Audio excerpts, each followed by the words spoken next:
بسم اللہ الرحمن الرحیم۔ السلام علیکم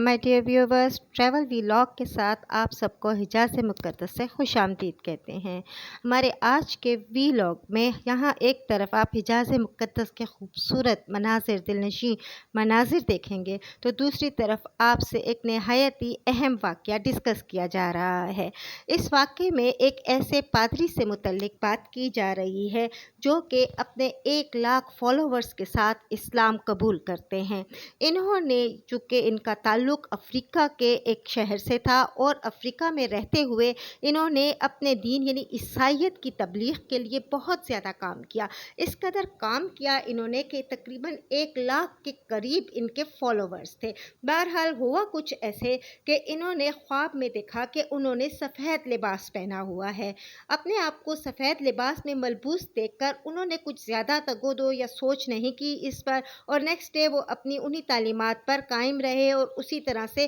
اپنی تبلیغ بھی جاری رکھی اور اپنے ایز اے پادری اپنے جو چرچ میں جتنی اپنی رسپانسبلٹیز تھی وہ بھی پے کرتے رہے۔ نیکسٹ ڈے وہ پھر آپ خود کو دیکھتے ہیں کہ وہ ایک دفعہ پھر سفید لباس میں ملبوس ہیں۔ اسی طرح سے تیسری رات وہ پھر خود کو اسی طرح سے دیکھتے ہیں تو اب اس کے ذہن میں کلک ہوئی کہ ضرور کوئی ایسی بات ہے کہ بحیثیت پادری کے ان کو سفید لباس پہننا چاہیے۔ چنانچہ انہوں نے نیکسٹ ڈے کے لیے یعنی نیکسٹ جب ان کا اجتماع آیا تھا تمام تر لوگوں کا ان کے پاس، اور تقریباً 1,00,000 کے قریب یہ لوگ موجود تھے،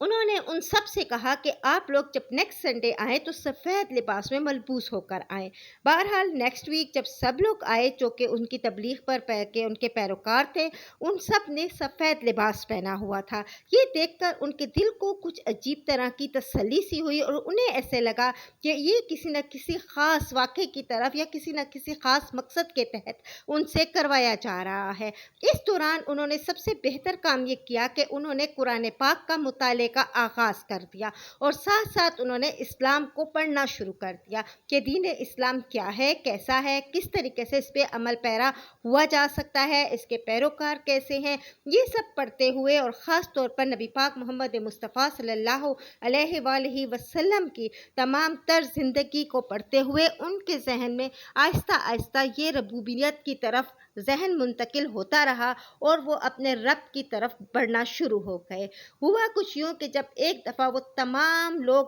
چرچ میں آئے ہوئے تھے تو اپنی تقریر کے دوران بات کرتے کرتے تبلیغ کے دوران ہی انہوں نے سب سے کہا کہ آپ سب کلمہ شہادت پڑھ لو۔ حیرت انگیز طور پر 1,00,000 لوگ جو وہاں پر موجود تھے انہوں نے ان کے ساتھ مل کر کلمہ شہادت پڑھ لیا اور اسلام قبول کر لیا۔ اسلام قبول کرنے کے بعد ہوا کچھ یوں کہ اس سال یہ تمام اپنے 1,00,000 طائفے کے ساتھ حج کی ادائیگی کے لیے عرب تشریف لے کر آئے۔ جب یہ یہاں پر تشریف لائے تو چونکہ اب ان کا اسلامک نام جو ہے ابراہیم رکھا جا چکا ہے تو ان کی بہت زیادہ پذیرائی کی گئی، کیونکہ ایک پادری سے انہوں نے اسلام قبول کیا، نہ صرف اسلام قبول کیا بلکہ اپنے ساتھ 1,00,000 لوگوں کو دائرہ اسلام میں داخل کیا۔ اس طرح اس سال 20,00,000 حجاج کے درمیان ان کی شہرت آسمان تک پہنچی ہوئی ہے۔